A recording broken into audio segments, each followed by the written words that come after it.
What's up, everyone? Not Too Dead here. Challenge number 3.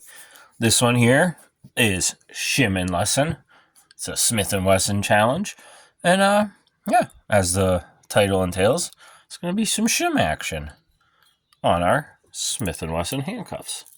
So, a little bit easier this round. You know, first couple ones, some of you guys have been a little upset with me. The goop key and stuff like that, you know. So, we're going to back it off a little bit. Get back to some basics, some other escape techniques.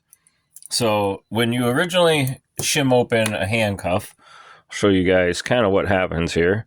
And I guess, you know, you pick your weapon of choice for shimming. We'll go with the classic hair tie there, or bobby pin, or not bobby pin, but hair clip. But anyways, so inside here you got this teeth there on the paw that engage on the bow. And there's a spring underneath, and that's your double lock. So as you can see, when you press in on there, that presses down and then re-engages like a ratcheting mechanism. What we want to do is insert our shim. Let's see if this one's, there we go. Insert our shim down in there. And now you can see the shim is hitting right on the front there. And then you press in. And a lot of times you got to press the bow in as well. Get the shim to go in there. Now the shim is sitting on top of those teeth and preventing them from interlocking and engaging. And then you keep pressure on your shim while you pull out, and voila, you're released. So that's kind of how the shim works in theory. So what we're going to do here, get our Smith&Wesson handcuffs. I would say do them bows in or out, doesn't really, or keyholes in or out really doesn't matter, because we're not setting the double locks in these, because you can't shim cuffs when they're double locked. But once you remove the double lock with many of, you know, well, there's all kinds of methods, but we'll get into that later. So once you remove that, you can either continue to pick out or shim out. So like on a lot of other cuffs, though, you guys are going to realize shimming them might be really, really easy. Like these ASPs, for instance, I can get this dipstick out here. I can jam that down in there. Oops. Boom. Oh, hold on. These are double locked currently. That would make a difference. So yeah, obviously you can't do it when they're double locked. All right, so now get that in there. Boom. They pop right open. I mean, that's a big, thick, chunking piece of metal. Those things will swing right open like that. So on other models as well, you know, Peerless ones, things like that, you can take a paper clip. If I can get it up off the mat, and you can go down along the one side where there's a little notch there, or a cutout for it. You'll notice the teeth are kind of angled on one side, whereas on this side they're straight, which allows for a paper clip, convenient enough to fit right in there. These are double locked as well. See, obviously I didn't pre-stage this, or I would have been prepared for that. All right, push that down in there. Push in, pull out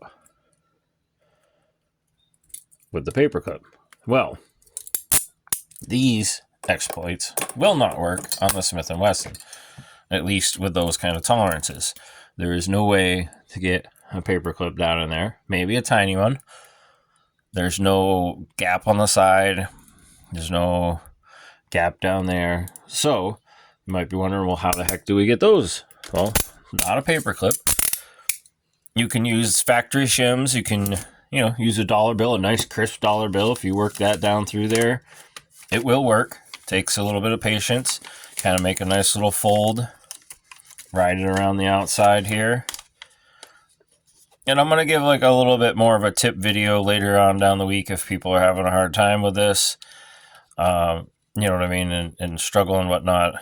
And then you press in while you're pulling nice and tight with the money. And this is a lot trickier to do when they're on yourself, obviously. Now, when they're on you, you got them kind of folded off to the side. You make like a little fold in the money, and you kind of groove that off, and you work that down in with the bow at the same time. And it will work. Like I said, I'm not going to ruin that dollar right now. And it may ruin the dollar, so be prepared for that. Use a piece of paper or something else. All right. So we get that. Now, there's all kinds of different types of shims. You can make them out of a hair barrette like this, and you pop it open, take that part, bend it back and forth, it breaks. This is on a little rivet here. Now you split that open, you have a tool like this. And I have a smaller one as well that I kind of cleaned up and polished. Works really great. All right, camera's going crazy. Hopefully it wasn't doing that the whole time. This is a good shim to use. Fits right down inside most cuffs. Boom, shim yourself out. There's all kinds of other factories. This is like some spring clock steel, stuff like that. That kind of material is really ultra thin, but be careful. It is sharp, so be wary of that. But something like that works really well for shimming these. And then, of course, you have all your different factory style shims with your split paw and your regular and titanium and your ultra thin. And these are all shims available from Southern Specialties and whatnot, but in Handcuff Warehouse, or not Handcuff Warehouse, Hard Case Survival. Jeez, Handcuff Warehouse is where I bought the handcuffs and other ones, but I got these ones engraved from Southern Specialties. But yeah, so the ultra thin shims here, really nice. Work really great for the Smith&Wesson handcuffs. They're straight ones, like I said, all different varieties. So you would insert that down in there.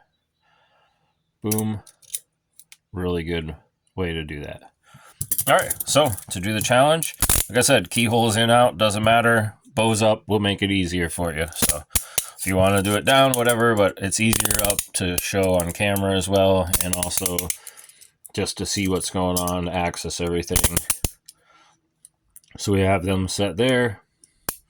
Boom, boom. And if you want to make a shim, you can use plastic. You can use whatever. You don't have to do that.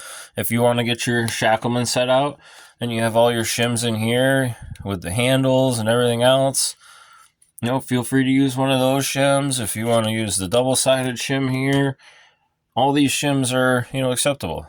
This is really great because it's got the nice long handle, good reach on it, and then boom, you're out of it. So that's the challenge. It's just shimming it. Shim&Wesson.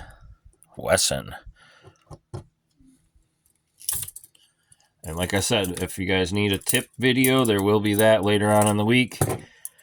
But yes, hope to see everyone participating. Be safe, and just be careful if you're making shims of, out of cans, other things, whatever. Just be wary. The edges can be sharp. So, and again, hashtag this. Hashtag Cuff College SW3, Smith&Wesson 3. All right, take care, everyone. This is Not Too Dead from the Shacklemen. Like and subscribe.